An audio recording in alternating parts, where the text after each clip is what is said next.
आइए आज हम पढ़ेंगे मैथ के UP board 2023 very very most important question objective question. मात्र ऑब्जेक्टिव क्वेश्चन बहुत ही इंपोर्टेंट है। हम देखेंगे ऑब्जेक्टिव क्वेश्चन। आपका पहला क्वेश्चन है, देखिए ध्यान से। यदि द्विघात समीकरण px बराबर इतना दिया हो 2x square plus 3x minus 4 equal to 0 के शून्यक अल्फा तथा बीटा हो तो अल्फा प्लस बीटा का मान होगा। अर्थात अल्फा प्लस बीटा का तो शून्य का गुणन योगफल पूछा जा रहा है। क्या पूछा जा रहा है? शून्य का योगफल। तो शून्य का योगफल ध्यान से समझिए। हम इस तुलना करेंगे ax square plus bx plus c equal to 0 से इस समीकरण को तुलना करेंगे तो आपका शून्य का यानी शून्य का गुण योगफल होता है माइनस बी बाई ए। तो ध्यान से देखिए minus B by A alpha plus beta equal to होता है माइनस बी बाई ए। ध्यान से देखिए इस समीकरण में ये तुलना करेंगे तो आपका a बराबर 2 होगा और b बराबर 3 होगा। ठीक है, 3 होगा तो माइनस 3 होता है तो 3 हो जाएगा, माइनस 3 होता है फार्मूले में। तो आपका b बराबर 3 दिया है तो हम क्या करेंगे, इसमें रखेंगे तो आपका आंसर में क्या आएगा? आपका आंसर आ जाएगा माइनस 3 बाई माइनस बी। तो माइनस बी है पहले से और 3 बाई 2 अर्थात ये आपका आंसर देगा। ध्यान से समझिए तो आपका आंसर हो जाएगा ऑप्शन नंबर डी। अगला क्वेश्चन देखेंगे। यदि अल्फा तथा बीटा द्विघात समीकरण के square plus x minus 2 equal to 0 के मूल हो तो 1 upon alpha plus 1 upon beta का मान होगा। ध्यान से समझिए ये बहुत ही इंपॉर्टेंट क्वेश्चन है आपका। 1 plus alpha plus 1 plus beta का मान ज्ञात करना है। देखिए ध्यान से हम सबसे पहले इसको लेके चलेंगे, इसका मान पूछा जा रहा है। देखिए यहाँ पे 1 plus alpha plus 1 plus beta equal to होगा, इन दोनों के एलसीएम लेंगे तो आपको होगा अल्फा इंटू बीटा और इसका इसमें गुणा करेंगे तो बीटा प्लस अल्फा कहिए या अल्फा प्लस बीटा बटा अल्फा इंटू बीटा। अब यहाँ से देखिए इस इक्वेशन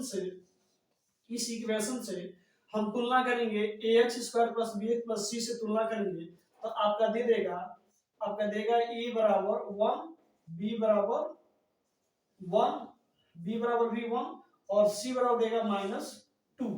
तुलना किए तो इतना आ गया। अब देखिए मूलों का योगफल होता है यानी अल्फा प्लस बीटा।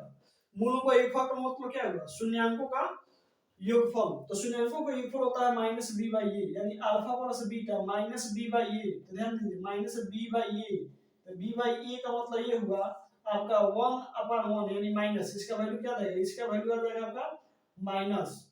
हम लिख सकते हैं, देखिए ध्यान से इसको हमारा हो जाएगा माइनस, यहां आप लिख रहे हैं माइनस 1 और अल्फा इंटू बीटा का मतलब ये होता है शून्यांकों का गुणनफल। तो शून्यांकों का गुणनफल का मतलब होता है c बाई ए। तो c बाई ए, तो c बाई ए का मतलब क्या? माइनस 2 दिया है तो यहाँ माइनस 1 अपन माइनस 2, माइनस से माइनस कैंसिल हो जाएगा अर्थात आपका आंसर आ जाएगा 1/2। तो 1/2 इसमें देखेंगे कि आपका पहला आंसर सही है। अगला क्वेश्चन देखेंगे। देखिए अगला है द्विघात समीकरण x square minus 4x plus 4 equal to 0 का विभक्तर निम्न में से कौन होगा? विभक्तर का मतलब होता है अर्थात d बराबर आपको ज्ञात करना है b स्क्वायर माइनस 4ac, ये ज्ञात करना है। इस समीकरणों को हम ax square plus bx plus c से तुलना करेंगे तो आपका मिलेगा a बराबर मिलेगा 1, b बराबर मिलेगा, देखिए b बराबर मिलेगा आपका -5 और c बराबर मिलेगा 4। इस इक्वेशन में रखेंगे तो आपका आ जाएगा बी स्क्वायर वैल्यू है -5 यानी -5 का स्क्वायर माइनस 4ac। तो -4ac तो -4 इंटू ए का वैल्यू 1 है इंटू सी का वैल्यू 4 है। तो -5 का स्क्वायर करेंगे तो आपका आएगा 25 प्लस 25 माइनस 4 का 4 चौको 16, 25 में से 16 घटाएंगे 9 अर्थात आपका ऑप्शन नंबर सी हो जाएगा, ये आंसर आएगा। अगला क्वेश्चन देखिए दिया है द्विघात समीकरण ax square plus bx plus c equal to 0 के मूल बराबर होते हैं। कब मूल बराबर होंगे? आपका ऑप्शन दिया है यदि b स्क्वायर माइनस 4ac बड़ा हो या b स्क्वायर छोटा हो 4ac से या c square equal to 4ac। तो ऐसा ऑप्शन तो कभी नहीं होना चाहिए, या b square equal to 4ac। यदि हमारा b का वैल्यू 4ac के बराबर है तो ये ऑप्शन सही है कि हमारा मूल क्या होगा, मूल हमारा बराबर होता है, अर्थात ऑप्शन डी सही है। इस ऑप्शन को ध्यान रख दीजिएगा, ऑप्शन डी क्या है, करेक्ट है। अगला क्वेश्चन है के किस मानों के लिए 4x² माइनस के एक्स प्लस 16 0 के मूल बराबर होंगे। अब यहां से ध्यान दीजिए, इसमें से हमको रखना है, ये दोनों मान इसमें रखेंगे के जगह पे। अगर ये 0 दे देगा तो हमारा ये है, आपका ऑप्शन नंबर बी होगा, ये 16 और -16 ये आपका आंसर आ जाएगा के किस मान के लिए। यहां से ध्यान से समझिए, मूल के किस मानों के लिए इतना के मूल बराबर होंगे। तो मूल बराबर का कंडीशन है b² - 4ac। आप इसमें रखेंगे b² - 4ac, तो b का वैल्यू क्या है, k है, b का वैल्यू क्या है, k है, तो k माइनस के है, तो माइनस के का स्क्वायर इक्वल टू 4ac। तो 4ac 4 a का मतलब क्या हुआ 480 का मतलब हुआ 16।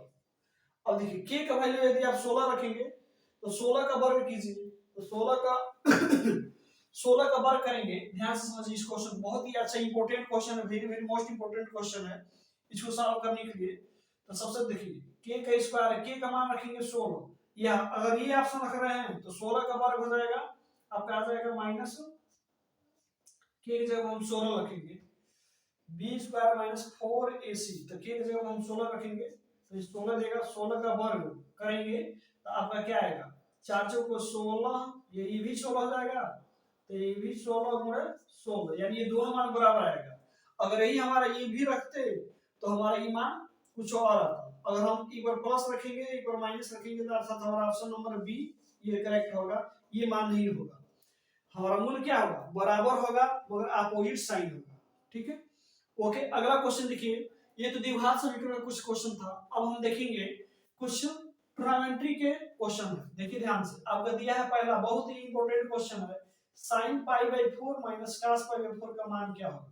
तो sin π/4 का मतलब होता है, पाई का मान होता है 180, 180 में 4 का भाग देंगे तो 45 डिग्री आएगा। कितना आएगा, 45 आएगा।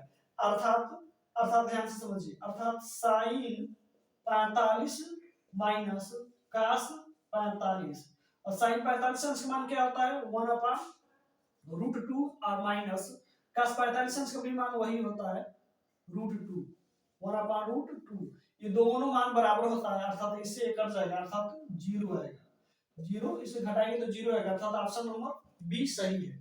अगला क्वेश्चन देखिए ध्यान से, दिया है यदि 3θ = 90 डिग्री तो cos थीटा बराबर होगा। यहां से समझिए 3 से इसमें भाग देंगे तो थीटा बराबर का आएगा 60 degree, sorry 30 degree, 30 degree, theta बराबर 30 डिग्री दिया है, तो cos थीटा बराबर हमारा क्या हो जाएगा, तो cos थीटा cos 30 डिग्री का मान कितना होगा ये आपको चेक करना है। देखिए 3 से काटेंगे तो 30 आएगा, और cos थीटा का वैल्यू कितना होगा, यानी यहाँ cos रख देंगे तो cos थीटा, ध्यान से समझिए, यहाँ से थीटा बराबर 30 डिग्री आया तो इसको हम दोनों पक्षों को cos लेंगे, तो यहाँ पर हो जाएगा cos थीटा बराबर cos 30 डिग्री, तो cos थीटा बराबर cos 30 डिग्री, तो cos 30 अंश का मान क्या होता है, तो √3/2 होता है, अर्थात cos थीटा बराबर √3/2, ये आपका आंसर हो जाएगा, यानी √3/2 आ रहा है, ऑप्शन नंबर बी करेक्ट है। अगला क्वेश्चन देखेंगे, दिया है √2 cos थीटा = 1 हो तो थीटा का मान ज्ञात कीजिए। देखिए √2 * cos थीटा, इस √2 को इधर जाएगा, अब क्या हो जाएगा, अर्थात हो जाएगा cos थीटा बराबर 1/√2, और 1/√2 cos किस अंश का मान होता है, तो 45 डिग्री का मान होता है, ये आपका ऑप्शन नंबर बी करेक्ट सही हो जाएगा। अगला क्वेश्चन देखेंगे, sin थीटा बराबर दिया है 3/5 हो तो cos थीटा का मान होगा। ध्यान से समझिए, sin थीटा बराबर 3/5 हो तो cos थीटा का मान होगा। इसलिए हम तुरंत क्या करेंगे, एक 90 डिग्री का ट्रायंगल ऐसे ड्रा करेंगे। देखिए sin थीटा बराबर होता है लंब बटा कर्व, अगर ये आपका थीटा हो तो इसके सामने हो जाएगा लंब हो जाएगा, और एक कर्ण हो जाएगा और एक आधार हो जाएगा। अब देखिए sin थीटा बराबर लंब बटा कर्व, तो लंब 3 है और कर्ण 5 है, तो लंब यानी 3 हो जाएगा और ये 5 हो जाएगा। लंब जो होता है थीटा के सामने भुजा लंब होती है, यानी ये लंब आपका 3 हो जाएगा और कर्ण 5 हो जाएगा। तो हमें आधार चाहिए, तो आधार पाइथागोरस प्रमेय लगा के तुरंत 5 का स्क्वायर करेंगे, 3 का स्क्वायर करेंगे, घटाएंगे, वर्गमूल निकालेंगे, अर्थात इसका आएगा वैल्यू 4 आ जाएगा। अब देखिए cos थीटा बराबर होता है आधार बटा कर्ण, तो आधार बटा कर्ण क्या है 4/5 है, ये आधार है, ये लंब है, ये कर्ण है, तो 4/5 है। cos थीटा बराबर होता है आधार बटा कर्ण, आधार बटा कर्ण होता है, तो cos थीटा, तो ये आधार है, ये कर्ण है, तो आधार हो जाएगा आपका 4/5, यानी कौन सा ऑप्शन सही है? ऑप्शन नंबर फर्स्ट है, 4/5 ये आपका ऑप्शन नंबर ये सही है। इसके बाद से ध्यान से समझिए, sin थीटा बराबर, अगला क्वेश्चन, sin थीटा बराबर cos 72 का मान होगा, तो देखिए इन दोनों में से किसी एक को चेंज कीजिए, ध्यान से समझिए, किसी एक, या तो ऊपर वाले को चेंज कीजिए या तो नीचे वाले को चेंज कीजिए। तो यदि हम ऊपर वाले को चेंज करते हैं तो इसको हम लिख सकते हैं, ध्यान से समझिए, इसको इतना हम लिख सकते हैं sin थीटा है, sin 18 डिग्री रहता है, इसको हम लिख सकते हैं cos 90 माइनस, अगर हम 72 घटाएंगे तभी तो आएगा 18, तो cos 72 बटा cos 72। अब देखिए cos 90 माइनस थीटा होता है sin, सॉरी यहाँ पे sin लिखेंगे, sin 90 माइनस थीटा होता है cos थीटा, तो ऊपर भी आपका क्या आ जाएगा, ऊपर भी आपका हो जाएगा, यहाँ से समझिए, ऊपर यहाँ से समझिए, यहाँ से sin 90 minus theta cos theta, ये cos थीटा हो गया, और नीचे भी cos थीटा, यानी थीटा के ऊपर हम 72 लिखेंगे, और नीचे भी cos 72 है, यानी 72 से 72 कैंसिल हो जाएगा, यानी आपका आंसर हो जाएगा 1, यानी ऑप्शन नंबर बी आपका सही है। उसी तरह से ये भी क्वेश्चन देखिए ध्यान से, 2 sin a बराबर √3, तो a का मान ज्ञात कीजिए, ये बहुत अच्छा क्वेश्चन है, ध्यान से समझिए, sin a बराबर, ये 2 का इधर डिवाइड हो जाएगा, तो ये हो जाएगा sin a बराबर होगा √3/2, अर्थात √3/2 का वैल्यू क्या होता है 60 डिग्री होता है, अर्थात अब आ जाएगा sin 60 अंश का मान होता है √3/2, तो ये का मान देखिए इसका वैल्यू होता है, तो sin a बराबर हो गया sin 60 डिग्री, sin से sin कैंसिल, तो a बराबर कितना आ गया 60 डिग्री, अर्थात a का मान क्या है 60 डिग्री। अगर इसी तरह से वीडियो आपको देखना हो तो इस वीडियो को लाइक कीजिए, शेयर कीजिए, कमेंट कीजिए। ओके, थैंक यू भाई।